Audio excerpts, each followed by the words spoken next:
Alright everyone, I want to take a few moments to talk about a film I never thought I was actually going to see, much less enjoy, which is the recent remake slash reboot of the franchise and film Faces of Death from 2026. Now, this being said, I didn't like the first two Faces of Death films, which are the only two Faces of Death movies I've ever seen out of the entire franchise, so I had very low expectations for any type of remake or reboot of that franchise.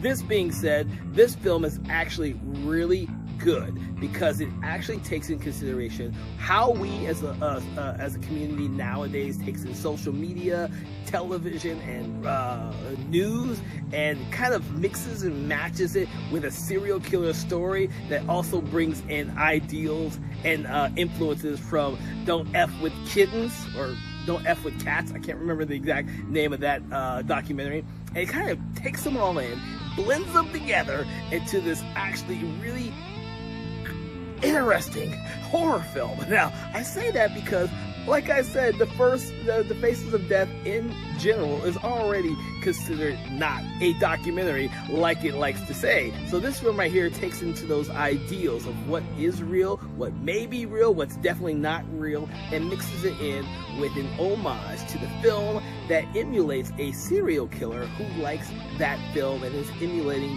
the deaths and destruction that was based around that film, which I thought was very clever.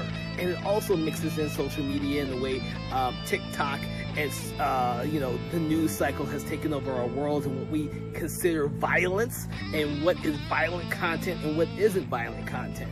I thought that was really well handled in this film, which is not what I was expecting. So I will say this though, the movie is very brutal.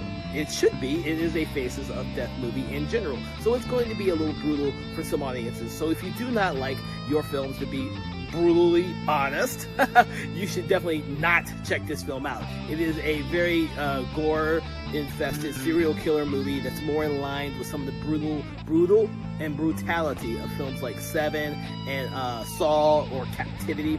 So you better keep that in mind when you see this. So if you like those type of films, you will enjoy this film. I think it was a really well done, clever film, but I don't think a lot of people are going to see it because of the infamy of the original film that it is based on.